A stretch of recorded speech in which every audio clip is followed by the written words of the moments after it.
Oke, selamat pagi kami senangan YB, terima kasih karena sudah datang mendengar kami. Nama saya Raina Ibi, saya dari Persatuan Belia di Kiulu lah.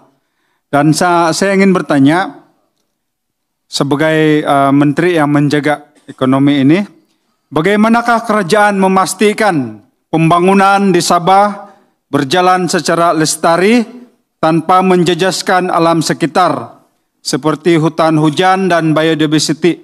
Saya ambil contohlah pembinaan jalan raya di perbukitan di kawasan kami Kiulu, yaitu sungai jalan raya Kiulu Rendegung itu telah memusnahkan hutan dan tanah yang sangat besar, sehingga sungai-sungai itu sungai di Tuaran itu yang menjadi kawasan tadahan air dan juga pelancongan untuk rafting, white water rafting itu terjejas. Kemudian contoh yang satu lagi, kerajaan sering buat program untuk penanaman semula sama ada sawit ataupun getah dan tanaman komoditi yang lain. Tetapi bagi bentuk muka bumi di Sabah yang berbukit bukau, saya ambil contoh yang berlaku di kampung saya sendiri ketika ini di Kiulu, Risda, kawasan bukit, dan mesin yang digunakan itu memang yang besar punya mesin. Dan tanah yang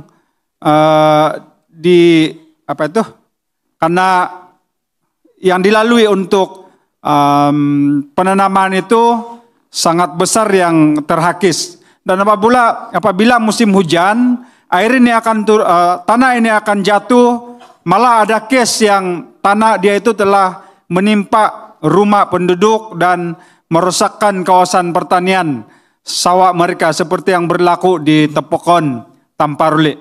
So, kita ini dalam program-program kerajaan sering kita buat untuk memajukan rakyat, tetapi dia merosakkan alam. Tetapi kemudian kerajaan akan buat pula program penghijauan Malaysia. Jadi kenapa tidak dari awal kita minimumkan kerusakan itu? Terima kasih YB. Terima kasih. Next. Yang soalan pertama tadi yang belia tadi daripada Kiulu kan, sepatutnya sebelum sesuatu projek yang diluluskan, jalan dan sebagainya, dia memang kena melalui proses dari segi environmental impact dan sebagainya lah. So I think I'm not aware ataupun ialah dia di bawah Kementerian Kerja Raya. I trust that the process has gone through. Tetapi memang dia menjadi cabaran juga kerana mencari orang kata laluan tanah, route yang paling balance, cost effective tetapi pada masa yang sama juga tidak detrimental kepada environment. Actually that's the policy. Tetapi kadang-kadang cabaran dia tu on case by case basis. I'm hoping yang kita boleh pastikan nanti ialah supaya EIA dan sebagainya tu dia mungkinlah on case by case basis ada pertimbangan lain. But as a matter of policy, dan yang itu juga selalunya jadi isu dari segi pelaksanaan, kerana permohonan projek ialah untuk buat jalan sekian diluluskan. Bila nak buat, dia tengok jajaran, kemudian ada isu alam sekitar, ada isu hutan dan sebagainya, maka dia tersangkut. Jadi itu yang saya kata sebagai operational pain points yang memang kita nak kena go on case by case basis lah. But as a matter of policy, I think kerajaan persekutuan, kerajaan negeri memang try, jabatan-jabatan memang itu adalah mandat dia kan. Pasal hutan dan sebagainya ni, carbon is increasingly becoming an asset.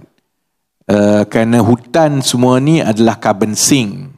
Jadi bila climate change dan juga pematuhan kepada nyah karbon ini menjadi makin tegas di peringkat antarabangsa, maka nilai carbon sink tu akan makin tinggi, dan perhutanan dan sebagainya memang di bawah kerajaan negeri. Yang saya tahu NRES di bawah YB Nik Nazmi, they are working on satu rang undang-undang perubahan iklim negara yang akan meletakkan kerangka besar mengenai carbon sink dan sebagainya. Dan kerajaan persekutuan pun dah memang ada EFT, Ecological Fiscal Transfer. Maksudnya bagi negeri-negeri yang mengekalkan hutan mereka, sebenarnya is an opportunity loss kepada negeri-negeri ini, kerana dia tak boleh balak, dia tak boleh monetize hutan itu. Maka kerajaan persekutuan membayar atau bagi sumbangan kepada kerajaan-kerajaan negeri mengikut hutan yang mereka kekalkan. Jadi tahun 2025 saya ingat peruntukan untuk EFT itu makin meningkat, dan I think that's going to go forward. Mana-mana negeri yang mengekalkan hutan mereka, mereka akan mendapat hasil terus daripada kerajaan persekutuan. And likewise, dengan hutan yang ada itu, maka you have a bigger carbon sink.